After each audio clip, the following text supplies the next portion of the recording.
विजय हा महाविकास आघाडीचा निश्चितच होईल याची खात्री मला आहे. कारण आपण जर बघितलं तर मी महाविकास आघाडीच्या माध्यमातून गेल्या 2-3 महिन्यापासून या भागामध्ये किंवा मावळ लोकसभा मतदारसंघामध्ये मी फिरतोय.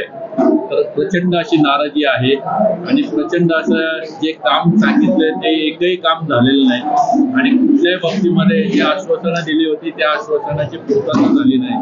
त्यामुळं प्रचंड अशी नाराजी या मतदारसंघामध्ये आहे. त्याच्यामुळं मला असं वाटतंय की महाविकास आघाडीचा उमेदवार या ठिकाणी निवडून येईल. मतदारांसमोरचे अनेक प्रश्न आहेत. महागाईचा प्रश्न आहे, बेरोजगारीचा प्रश्न आहे, शैक्षणिक शिक्षणाचा प्रश्न आहे. अनेक मुद्दे आहेत की जे या भागामध्ये म्हणजे ते मग घाटाखालचा असू द्या किंवा घाटाच्या वरचा बेरोजगारीच्या बाबतीतला प्रचंड असा मुद्दा आहे. त्याच्यानंतर डेव्हलपमेंटच्या बाबतीमध्ये शून्य डेव्हलपमेंट झालेली आहे. असे अनेक मुद्दे आहेत की त्या मुद्दे घेऊन आम्ही लोकांपर्यंत जातो. तर मुळामध्ये ही हुकुमशाही विरुद्ध लोकशाही वाचवण्याची लढाई आणि एका बाजूला झुंडशाही, धनशक्ती आणि जनशक्ती आणि म्हणून यावेळी मतदारांच्या माध्यमातून पण लोक कोणाला कौल देणार आहे ही उत्सुकता निवळ या मतदारसंघामध्ये नाही तर राज्यामध्ये मोठ्या प्रमाणावरती. कारण ज्या धनशक्तीचा वापर करून काही लोक आमच्याकडनं दुसऱ्याकडे गेले किंवा घेऊन जाण्याचं काम काही लोकांनी केलं, जनता कशा प्रकारे याला चोख उत्तर देणार आहे हे या निवडणुकीमध्ये दिसणार आहे.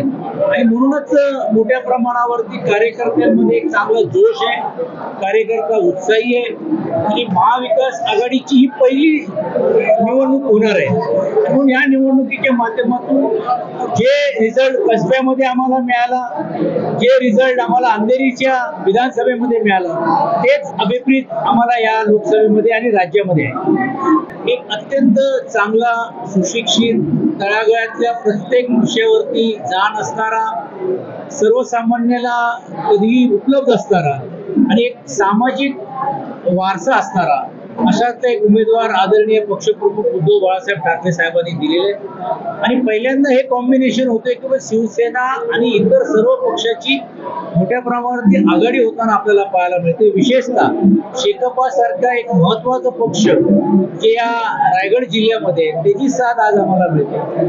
काँग्रेस सारखा पक्ष ते पिंपरी चिंचवड या भागामध्ये त्यांची साथ किंवा या खालच्या पट्ट्यामध्ये पण मिळते. राष्ट्रवादीची पण देखील साथ आणि आप असेल, समाजवादी असेल, त्यातून हे जसे आम्हाला सपोर्ट मिळत आहे.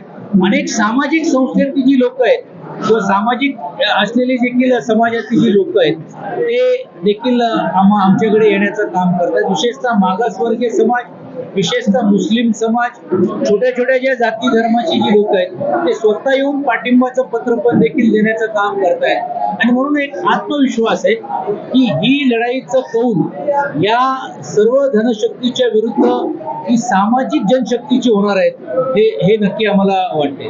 समीकरण बदललेले आणि ज्यावेळी कार्यकर्त्यांमध्ये कॉन्फिडन्स असतो की हो हे आम्ही करू शकतो, म्हणजे कसब्यामध्ये आम्ही करून दाखवलं, मग ते कुठेही करू शकतात, हा कॉन्फिडन्स लेवल या मावळ मतदारसंघामध्ये कार्यकर्त्यांमध्ये दिसतो. आणि ज्या पद्धतीने शिवसैनिक जे आपण म्हणाल, निवळ फक्त शिवसेनेचे कार्यकर्ते नाही पण शिवसेनेचा मतदार पण हा चिडलेला आहे की जे आमच्या मतावरती निवडून आले त्यांनी आमच्या मताची गद्दारी केलेली आहे. आणि म्हणून ती योग्य रीतीने या निवडणुकीला पण मला असं वाटतं ताकदीने उतरल्याशिवाय राहणार. कार्यकर्त्यांचं कॉर्डिनेशन नियोजन होता. आदरणीय पाटील साहेब इकडे आहेत, वाघोरेजी पण इकडे की बरोबर आलेले. आमच्या सर्वांचं कॉर्डिनेशन करत असताना सर्व पक्षाची एक समन्वय समिती ही केली गेली पाहिजे ही सूचना आमच्या सर्वांची होती. कशा प्रकारे चोख संपवायला पाहिजे, जाहीर सभा किती घेतले पाहिजे, नाही घेतले, हे सर्व जर नियोजन आज प्रमुख पदाधिकाऱ्यांच्या बैठकीमध्ये करण्यात आला.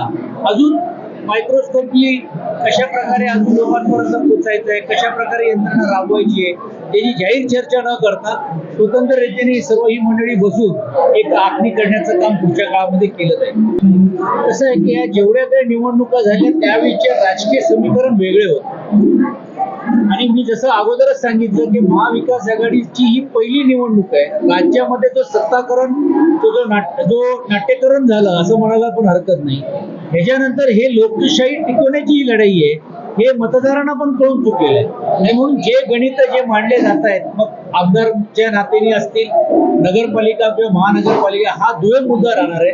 कारण येणाऱ्या काळामध्ये हे सर्व समीकरण आपल्याला बदललेले पाहायला मिळतं. हे नक्कीच आहे. आणि जसं तुम्ही बघितलं तसं की ज्याला आपण निगेटिव्ह इन्कम्बन्सी म्हणतो, की 5 वर्ष नाही तर लोकांनी 10 वर्ष त्याला संधी दिली आहे. पण आजही जर तुम्ही बघितलं असेल, केंद्र शासित असलेले जे प्रश्न आहे, मग रेड झोनचा असेल, बफर झोनचा असेल, कॅन्टोन्मेंट एरियाच्या बद्दलचा असेल, मेट्रो ट्रेन फक्त घोषणा झाली, त्याला मोठ्या प्रमाणावरती सिव्हिल एव्हिएशनच्या माध्यमातून एअरपोर्टचा प्रश्न असेल, आणि विशेषतः बंदरे ह्याच्यामधल्या ज्या समस्या आहेत, नैन्यासारखा प्रकल्प आहे त्याच्यातल्या ज्या काही समस्या आहेत, सिडकोच्या प्रकल्पग्रस्तांच्या ज्या काही समस्या आहेत, या असंख्य JNPTच्या ज्या समस्या जे निर्माण झालेले आहेत, हे केंद्र सरकारशी संबंधित असलेले पण देखील विषय जे 10 वर्ष सोडू शकले नाही, हे विषय आजही काय आज मोठ्या प्रमाणावरती एअरपोर्टचा प्रकल्प होतोय, ती रोजंदारी या लोकांना मिळणार आहेत का? इकडच्या स्थानिकांना किती प्रकारे त्याचा फायदा होणार आहे का? अशा असंख्य गोष्टी केंद्र आणि राज्य सरकारमध्ये, मी समजू शकतो राज्य सरकारमध्ये हे अगोदर नव्हते, पण या 2-2.5 वर्षामध्ये होते ना. या अगोदर 5 वर्षाची सत्ता होती. या सर्व गोष्टी त्यांना करता आले का? तो मूलभूत प्रश्न आता मतदार विचारायला. वंचित ही नक्की आमच्याबरोबर येईल अशी आमची अपेक्षा, त्यांनी यावं. कारण जसं मी सांगितलं, ही लढाई काही एका उमेदवार पुरता मर्यादित नाहीये. परमपूज्य भारतरत्न डॉक्टर बाबासाहेब आंबेडकरांनी दिलेल्या घटना, या घटनेमध्येच अब की बार 400 पार करण्याचा प्रयत्न करत बदल करण्याचा घात ज्यावेळी घातला जातोय, त्यावेळी प्रत्यक्ष किंवा अप्रत्यक्ष यांना मदत होणार नाही अशी मानसिकता समाजाची झालेली आहे. आणि म्हणून आम्हाला अपेक्षा आहे की वंचित या घटक पक्षामध्ये राहील. परंतु एक गोष्ट नक्की आहे की मी जे समाजामध्ये वावरणारा कार्यकर्ता आहे, वरळीसारख्या विधानसभेमध्ये मी या समाजाशी फार जवळीक ठेवून काम करणारा कार्यकर्ता आहे. अनेक बुद्धविहार, अनेक विकासाची कामं ही त्यांच्या माध्यमातून केलेली आहे. या सर्वांचं म्हणणं असं आहे की यावेळी अबकी बार 400 पार हे आम्ही तर होऊ जाऊ देणार नाही, पण आम्ही आपल्या मतदारसंघामध्ये पण सर्व समाजाची मतं जे हे करू पाहत आहेत, जे हे घटनेमध्ये दुरुस्त करत आहेत, ह्यांना थांबवण्यासाठी आम्ही त्यांच्याबरोबर राहण्याचं काम करू. बघा, ईव्हीएमच्या बद्दल खूप चर्चा झालेली आहे. परंतु देशाची लोकसंख्या पाहता, देशाच्या मोठ्या प्रमाणावरती लोकसंख्यामध्ये जर मतदार उतरले तर यांना या गोष्टी पण करणं हे शक्य होणार नाही. कारण या गमती जमती राहिलेल्या 50%, 40% मध्ये या ज्या होतात, म्हणून आपण जास्तीत जास्त जनतेने उतरावं.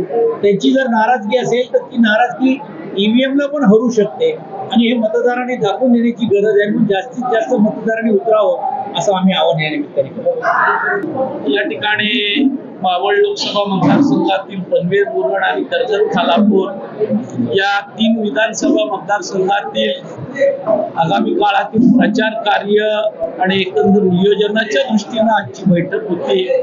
आणि या ठिकाणी कार्यकर्त्यांना ज्या आवश्यक त्या सूचना दिलेल्या आहेत, त्यासोबत कार्यकर्त्यांनी कशा पद्धतीनं या ठिकाणी काम करावं हे जसं सांगितलं तसं कार्यकर्त्यांच्याही काही सूचना आम्ही घेतलेल्या आहेत. एक चांगल्या पद्धतीची यंत्रणा उभी करून या 3ही मतदारसंघातून बाहेर पडताना महाविकास आघाडीचे उमेदवार संजोग आखेरे यांना चांगली आघाडी देण्याचा प्रयत्न आम्हा मंडळींचा आहे. त्या दृष्टीनेही बैठक.